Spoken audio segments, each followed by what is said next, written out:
벌써 11월 달입니다. 시간이 참 빠르죠? 조금만 더 있으면 곧 12월이 오고 언제 그랬냐는 듯이 올 한 해도 갈 것 같아요. 11월이 되면서 아침 저녁으로 더더욱 춥다고 합니다.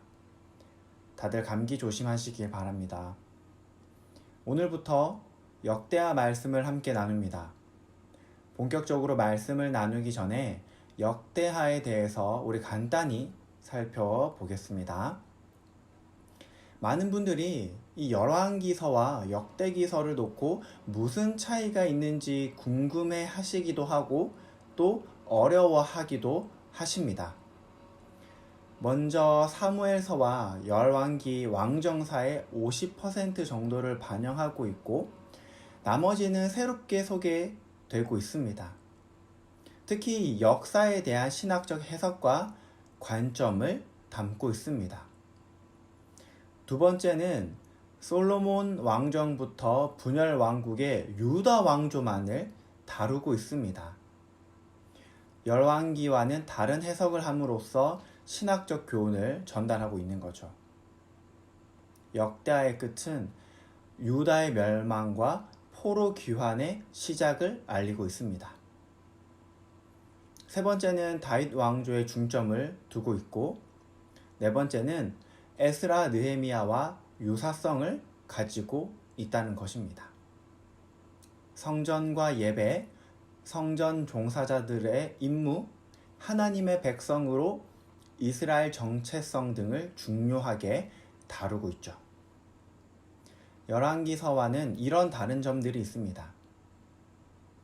두 책 모두 열왕기, 역대기서 모두 역사를 담고 있지만 다른 두 권을 통해서 서로 다른 관점을 통해서 하나님의 뜻을 발견하고 하나님의 음성을 듣는 귀한 시간이 되기를 소망합니다. 본격적으로 말씀을 나누도록 합시다. 오늘 말씀은 우리가 너무나 잘 알고 있는 이야기입니다. 솔로몬의 성전 건축이죠. 우리가 솔로몬을 생각했을 때 이제는 아기의 침몰을 판결하는 내용을 기억하면 안 됩니다. 신앙이 성숙하는 만큼 말씀을 알아가는 것도 성장해야 하니까요. 솔로몬 하면 이제 우리는 성전 건축을 떠올려야 합니다.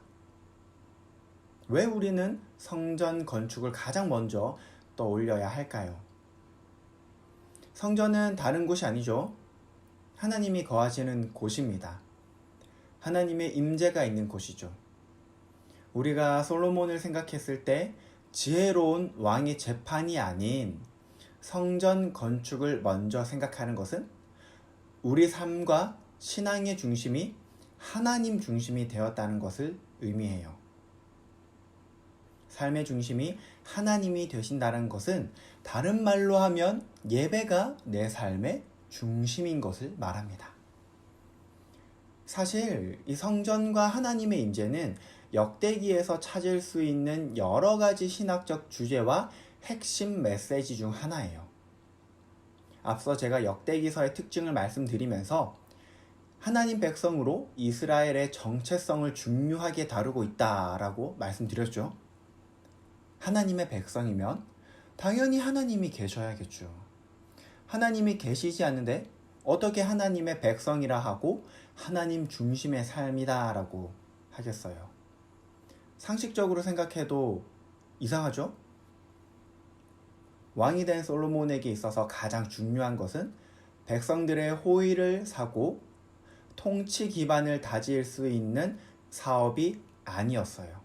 바로 성전 건축이었습니다.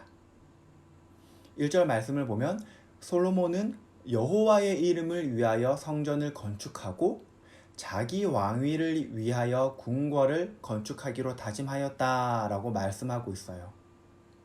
다짐의 가장 먼저는 바로 하나님의 임재, 예배가 삶으로 이어지는 하나님 중심의 삶이 있는 성전이었습니다. 솔로몬은 자신뿐만 아니라 온 이스라엘이 하나님의 백성이자 하나님 중심의 삶을 살 수 있도록 성전 건축 착공을 시작했습니다. 우리가 이 성전 건축에서 또 하나 주의 깊게 살펴볼 점은 이 공사를 누구와 함께 하였느냐입니다. 솔로몬의 성전 건축을 통해서 알 수 있는 첫 번째는 하나님의 임재가 있는 삶, 예배가 있는 삶, 하나님 중심의 삶이죠. 두 번째는 이방인의 도움을 받았다라는 것입니다. 이방인과 함께 성전을 건축하였습니다. 성전 건축을 할 때 솔로몬은 이방왕인 두로왕 후람에게 원조를 요청합니다. 후람은 흔쾌히 솔로몬의 요청을 들어줬을 뿐만 아니라 수많은 이방인 일꾼들이 성전 건축을 도왔습니다. 성전 건축에 이방인의 도움이 있었다는 말은 한편으로는 하나님은 이 땅에 사는 모든 사람들로부터 찬양과 영광 받으시기 합당하신 분을 의미합니다.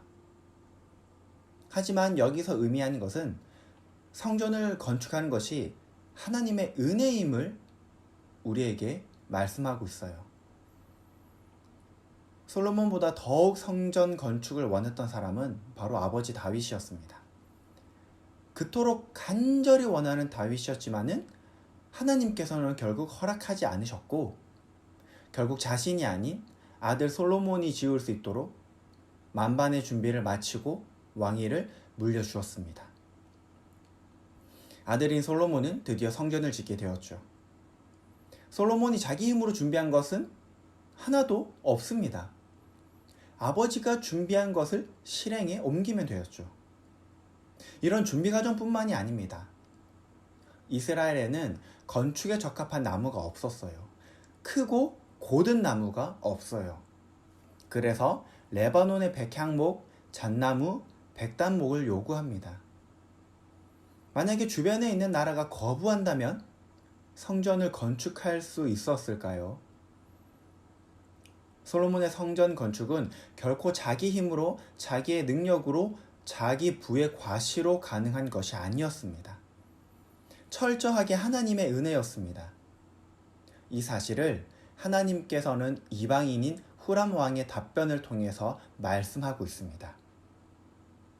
11절에서 여호와께서 자기 백성을 사랑하심으로 하나님께서 자기 백성을 사랑하시기에 그들과 함께 있을 성전 건축을 솔로몬에게 허락하신 것이죠.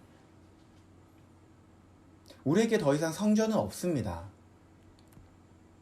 예수님이 오셨기 때문이죠.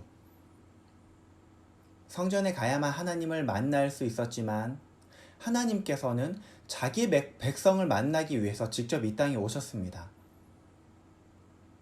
더 이상 성전의 실효성은 존재하지 않습니다. 그럼 우리는 어디서 예배하고 있나요? 지금 우리는 여기서 예배합니다. 함께 말씀을 나누는 분들은 이 교회 예배당에서 하나님을 예배하고 또 유튜브로 영상을 듣는 분들은 각자의 처소에서 또는 출근길에서 하나님을 예배합니다. 여기도 아니고 저기도 아닌 바로 여기, 여러분이 계신 곳, 어디서든지요. 왜요? 이제는 내가 주님이 거하시는 성전이거든요. 내 안에 주님이 거하시기 때문입니다.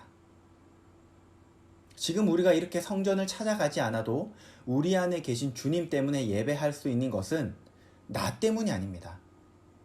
내가 좋은 부모를 만난 것도, 내가 많은 부를 가진 것도, 내가 높은 지위에 있는 것도 아닙니다. 내가 할 수 있는 것은 아무것도 없었어요. 주님이 이 땅에 오셨기 때문에 가능하게 되었습니다. 성전이 없이도 내가 어디서나 예배할 수 있는 이유는 자기 백성을 사랑하시는 하나님의 은혜 때문입니다.